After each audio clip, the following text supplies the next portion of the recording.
All right, guys, we're going to install this plenum here.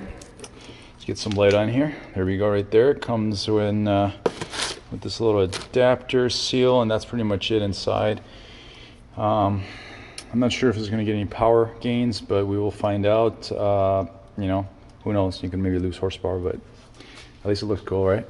Let's start by taking this guy off. All right.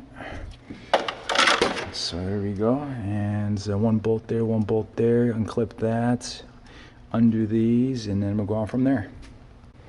All right, so right here, these things holding this to the throttle body, they're not actual bolts, really, these plastic stupid things that basically just push in there. I'm not sure if mine was broken or something happened to it before, but they're like this. Yours might not be like that. Basically, you have to get the right slot or it won't come out.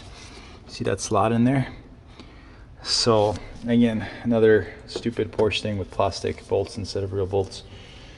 So those, that's a T30 Torx, and these ones right here, 1, 2, 3, and 4 are the. I'm gonna use a 7mm socket, and it comes out pretty easy. You disconnect this.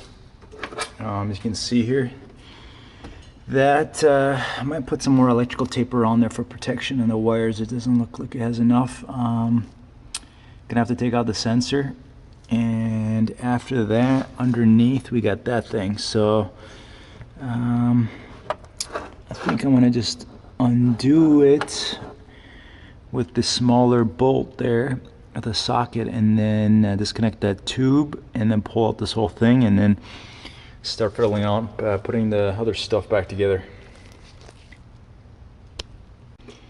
Okay, so this is slowly turned into a nightmare. So I got it apart.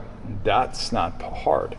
Getting this bottom piece out is becoming a nightmare. I broke some of that red off of it because I don't know how to get it out. So I'm going to be playing with this a little bit more. I think I'm going to push it toward it, try to pull the red thing out. I don't know.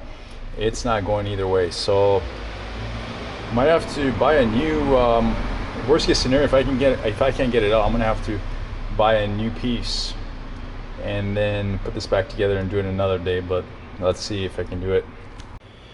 All right, so I finally got this bad boy installed after buying the new piece that runs underneath because I couldn't take it out of the old one. Basically disconnecting the hose on this side, and here, let me go ahead and point that out. Okay, so that's the piece that I couldn't take that thing off no matter what I did on the old one, so I just bought a new one. There's the old hose. I made the connection there because I didn't have the right tool to take off the old hose from down here. As you can see, the hose goes right here, and I thought, you know, the hose is probably fine, but anyways. So, and then the other hose on the right side, which apparently doesn't do anything, that one right there, that one is new, which connects right here. Okay, and that just pulls down. If you yank on it enough, it will come down, and there's just washers holding it down. So this is it. I mean, installation is not hard if you have a new one of these. If you don't, I wish you luck. Now, performance wise, I couldn't tell you really. I mean, yeah, there could be something there, but I mean, the reason I did it is because everyone says it's all good, and it looks great, you know. And it's metal, you know. It's not this cheap ass plastic. Old one was, and the 2018 Turbo S does come with this in metal. It does look different though, and has some other things in the front. But yeah, I mean, I think it's worth it if you're gonna keep the car. And if you're going to do further upgrades, which I plan to, some kind of tune in the future, maybe diverter valves.